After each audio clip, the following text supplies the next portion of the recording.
Et salut tout le monde, bienvenue dans cet avant-match de la rencontre entre Lyon et le FC Metz, match qui va compter pour tout simplement la première journée de la phase retour, donc la 20e journée de Ligue 1. Un match très compliqué face à une très bonne équipe de l'Olympique Lyonnais, qui est actuellement sur une série de 18 matchs sans défaite, donc un adversaire très coriace pour nos amis messins, et on va parler donc en détail de cette rencontre avec Monsieur Grenat Forever. Comment vas-tu, Grenat Forever? Bonsoir, monsieur Socket. Écoute-toi bien. Tout va bien, tout va bien. On est content quand même comment dire, de démarrer cette phase retour. Alors, est-ce qu'on est content ou pas? Je sais pas, mais en tout cas, on va démarrer par l'Olympique Oui. Lyonnais. Mais on est quand même content parce que certaines petites choses nous font dire que voilà, on est un peu impatient de. C'est bon, rentrer dans la deuxième phase. Après donc le match nul contre Nice, avec, on l'espère, le retour de certains éléments clés dans l'effectif. On va bien sûr voir ça en détail. Avant de commencer, je vous rappelle que cet avant-match, il est divisé en plusieurs parties. Vous avez toutes les parties dans la description de la vidéo. Dans les commentaires, utilisez les commentaires pour nous donner votre pronostic, bien sûr. On attend votre pronostic, vos impressions sur cette rencontre. Et n'hésitez pas, bien sûr, à vous abonner si ce n'est pas déjà fait. On vient de dépasser les 700 abonnés, donc un grand merci à toutes ceux et toutes celles qui se sont abonnés à notre chaîne. On commence sans plus tarder, Grenat Forever, par un petit coup d'œil au niveau du classement. Parce que le classement nous oppose de deux équipes qui ne sont pas forcément dans la même situation, même si la situation du FC Metz, elle est, comme on l'a dit notamment dans la vidéo sur le bilan de la phase aller, une situation qui est assez correcte, mais tout d'abord la situation de l'Olympique Lyonnais, qui est notre adversaire du dimanche soir, l'Olympique Lyonnais qui a fini finalement tout simplement à la tête de la phase allée de Ligue 1, à la tête de ce championnat. Et donc, comme je l'ai dit, une équipe qui est invaincue depuis bien sûr 18 matchs, avec une équipe du FC Metz en face qui, elle, avait une bonne série à un moment donné, mais maintenant est dans une situation un peu plus, tu vois, voilà, on essaye d'accrocher au minimum des matchs nuls, on l'a souvent dit lors des différents débriefs. Mais en tout cas, ce qui est sûr, c'est que cette équipe qu'on a forever, cette équipe de Lyon, très compliquée, ne serait-ce que pour accrocher un seul point. On peut le dire ça. Oh bah oui, ça va être très compliqué. C'est la meilleure équipe de Ligue 1 du moment, mais d'un côté ça va être compliqué, mais je me dis que je suis content de commencer par eux en fait dès le premier match de la phase retour. C'est un match de gala et c'est le match le plus compliqué. Donc autant que ça tombe maintenant pour voir l'avenir un peu plus sereinement et donc voilà. Bien sûr. Alors après, c'est vrai que comme on l'a très souvent expliqué, Metz est une équipe qui normalement à l'extérieur était, tu vois, plutôt pas mal lors des précédents matchs. Cette équipe de Lyon à domicile, elle est quand même solide dans le sens où elle n'a pas perdu un seul match à domicile depuis le début de saison euh, en championnat. Et surtout que quand tu vois les résultats par rapport notamment aux concurrents, tu sais, similaires à nous, un concurrent du bas de tableau, on voit que voilà, ça a évidemment battu Nantes, je voulais dire, Brest, ça fait match nul, ça a battu Reims, ça a battu Saint-Étienne et ça a battu également Dijon, nul contre Nîmes quand même.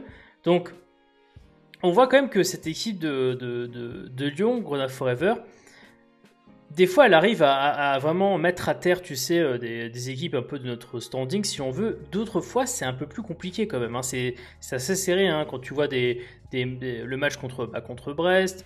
Tu vois évidemment le match contre Nîmes en début de saison. C'est, Bah, tu vois, on va dire que bon, ok, ils ont quand même plus comment dire, de jetons que nous, entre guillemets, pour nous mettre une bonne claque. Surtout que nous, en plus, on a des difficultés quand on va jouer chez eux. Mais clairement, ouais, c'est pas le bon adversaire à affronter pour toute équipe à l'heure actuelle. non, et une équipe, faut espérer, faut serrer les fesses, espérer le plus possible, et puis sur un malentendu, voilà, faut s'inspirer, je pense, du match des Brestois qu'ils ont fait un peu avant Noël, là.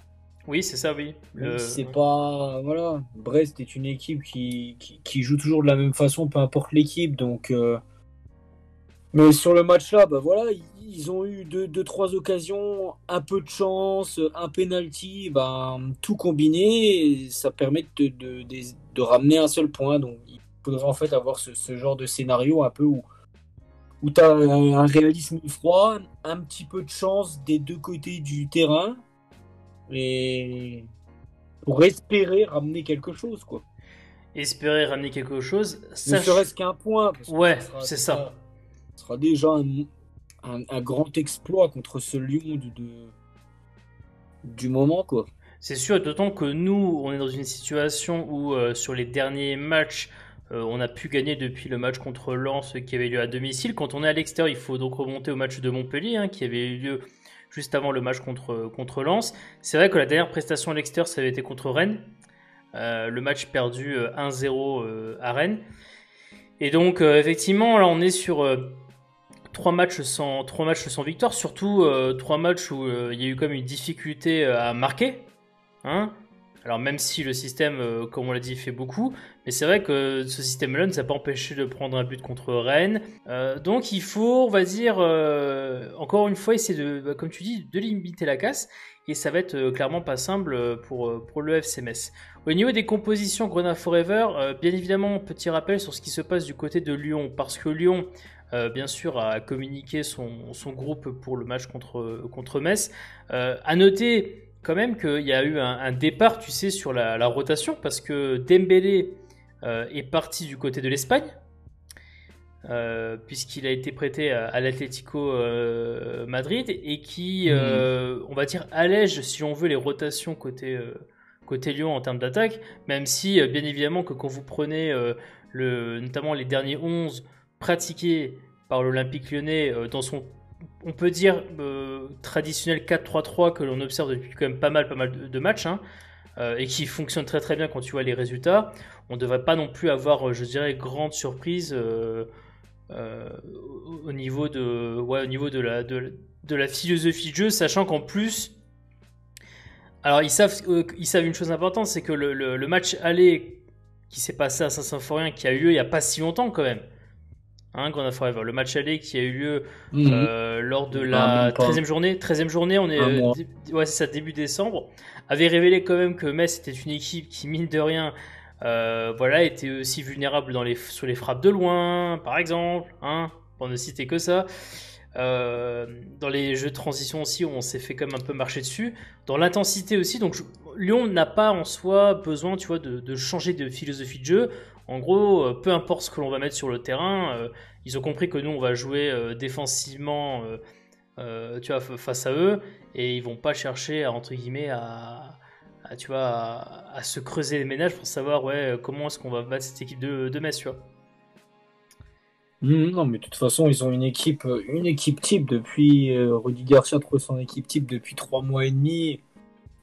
Il ne la change que rarement, sauf évidemment suspendu ou blessé. Donc demain, on aura certainement un 11 similaire au 11 qui avait commencé à Saint-Symphorien il y a 1 mois et demi. Hein, Oui. de toute façon. Vous aurez le dernier 11 qu'ils avaient mis en place contre Rennes, match qui avait eu à l'extérieur hein, pour eux, donc je vous le mettrai si vous voulez avoir un peu une idée de ce qu'ils ont dans l'esprit. En termes d'alignement tactique, pour côté du FCMS, le côté du FCMS Grenat Forever, il y a quand même 2-3 petites choses à dire. Hein. Alors, comme vous le savez, nous sommes très contents d'avoir autant de joueurs absents et surtout d'absents majeurs. Très important. Hein. Les absents majeurs, bien sûr comme Opa Ngate, évidemment toujours comme Kevin Endoram, hein, dont on n'est pas prêt de revoir la présence sur le terrain. Nian, j'en parle plus, bien sûr, mais il y a quand même des petits retours à signaler. Dans ce groupe du FCMS, avec notamment le retour de Mathieu Hudol, retour qui est important quand on prend de la hauteur, mais qui finalement, compte tenu notamment de la tactique mise en place depuis de nombreux matchs, bah, va pas forcément le propulser en tant que titulaire sur ce match contre Lyon. Hein. Ah bah non, bah ça fait quand même plaisir de le retrouver. Par contre, c'est génial de le revoir dans le groupe, mais vu le système mis en place en ce moment et qui ne risque de pas changer parce que tu joues Lyon déjà et puis parce que ça fonctionne, bah Thomas Dehaene va logiquement conserver sa place, quoi. À moins qu'on ait une surprise. Encore une fois, on n'est pas Mais je ne devin. pense pas. Ouais, et puis surtout que Delaine fait des performances depuis deux-trois matchs où il est des fois dans l'équipe de départ un peu le seul animateur offensif du SMS avec par exemple Lamine Gueye.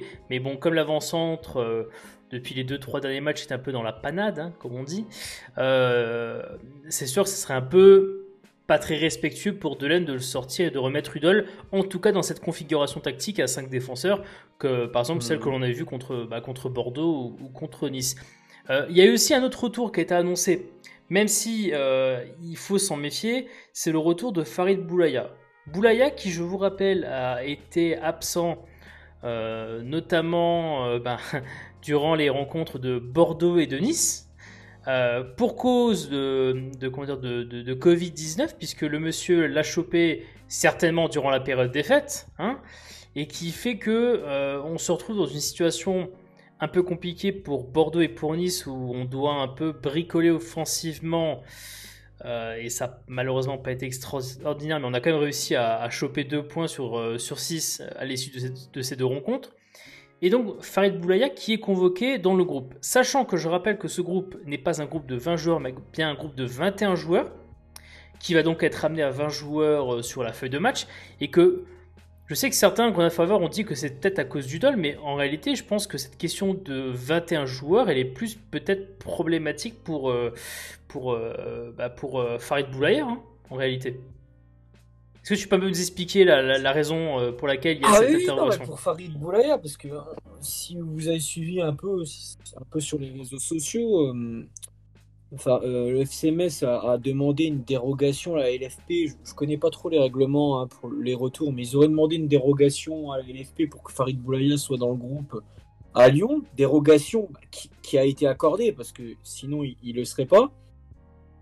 Mais j'ai vu quelques infos passer comme quoi, étant donné que Strasbourg joue contre Saint-Étienne demain, Saint-Étienne ayant des cas de Covid, je vais résumer vite fait, et jouant contre Lyon la semaine prochaine, les Lyonnais veulent peut-être pas d'un bon oeil en fait que Boulaya soit là demain, parce que si il est peut-être plus positif mais encore contagieux, alors que Lyon joue la semaine prochaine Saint-Étienne, ça pourrait remettre en cause potentiellement le derby entre Lyon et Saint-Étienne. Donc c'est tout pas un imbroglio, mais ça peut déclencher une réaction en fait de cause à effet que les Lyonnais voudraient éviter. Donc c'est une possibilité du pourquoi Metz a peut-être pris 21 joueurs et ça serait peut-être Boulaya qui jusqu'au dernier moment demain serait incertain, quoi. On serait dans l'incertitude. Oui, alors, on insiste bien et c'est très important. Il n'y a pas de question officielle sur la raison. Encore une Tout ça, fois, ce sont des voilà, ce sont des suppositions. suppositions, Parce des que bruits de couloir. c'est ça. Parce que pour l'instant, rien n'a été dit sur la raison qui explique cette présence de 21 joueurs. Il y aurait bien une troisième possibilité, hein, qui est clairement possible, c'est qu'en plus, comme Metz voilà, va aller à l'extérieur, c'est que peut-être qu'un joueur est limite. Tu vois, il y aura peut-être un game time decision au moment de l'échauffement pour voir si le joueur est apte ou non, tu vois, ou peut-être que ce joueur-là est un joueur majeur et qu'on décide de prendre 21 joueurs pour, tu vois, faire le nombre si ce joueur-là ne peut pas finalement être présent sur la feuille de match. Et peut-être cette éventualité-là aussi.